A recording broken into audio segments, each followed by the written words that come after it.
Treure el factor comú. En aquest vídeo aprendrem a treure el factor comú. Primer de tot, el que farem és un repàs del que són els monomis.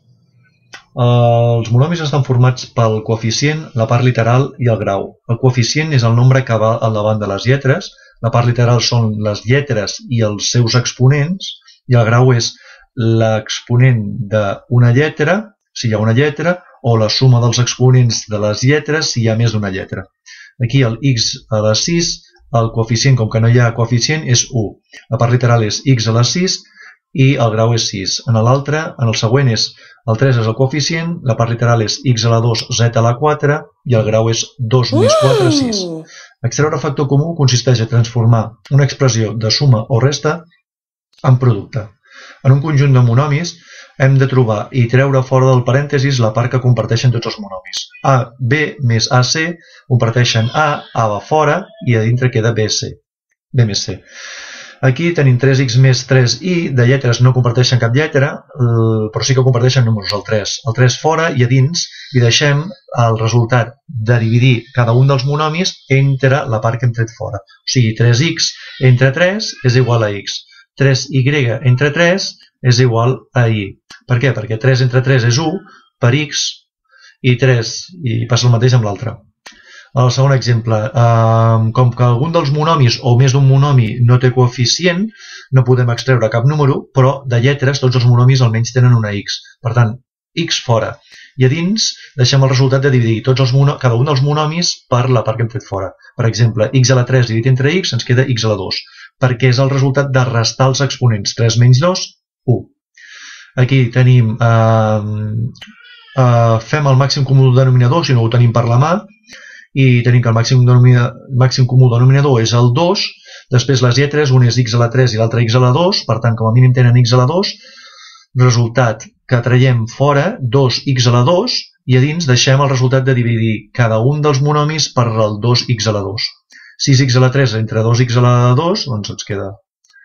Molt bé, aquí fem el mateix, el màxim comú denominador. De x tots els monomis tenen com a mínim una x, per tant, una x fora. I ara veurem com fem el màxim comú denominador. Provem pels nombres primers. L'1 no ens servirà de res, per tant 2, 3, 5, 7, 9. Comencem de menor a major. El 24, per exemple, és nombre parell entre 2. El 12 és nombre parell entre 2. I així fins a arribar a tota la descomposició. I això fem amb tots els altres números. El 24 ens queda 2 per 2 per 2 per 3, o sigui 2 a la 3 per 3. El 72 entre 2 i ens dona 2 per 2 per 2 per 3 per 3, o sigui 2 a la 3 per 3 a la 2. I l'últim el 6, que serà 2 per 3. Una vegada els tenim tots descomposats, agafem els números que estiguin a totes les columnes, a totes les descomposicions, i triem el número amb l'exponent més petit. I així ens queda 2 per 3. 2 per 3 és 6, per tant, el 6 és el número que traurem fora juntament amb la x que ja hem dit que traiem fora abans.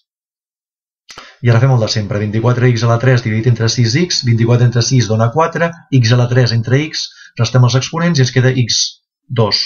I això ho fem amb els altres. 72x a la 2 dividit entre 6x i ens dona 12x i 6x entre 6x ens dona 1. Conservem els signes. Exemple 5. Aquí, com que el segon monomi no té coeficient, o sigui, té coeficient 1, no podem extreure números, però veiem que en els dos monomis hi ha B i C. L'exponent més petit és B2, per tant, B2 fora i C fora. I a dins ens queda el resultat de dividir 2AB, 2C dividit entre B2C, que és 2A, i B3. Aquí, exemple 6, el mateix. Conservem els signes a dins i veiem que tots, si descomposem els números, tenim que tots comparteixen el 3. I de B dobles, hi ha B dobles a tots els monomis.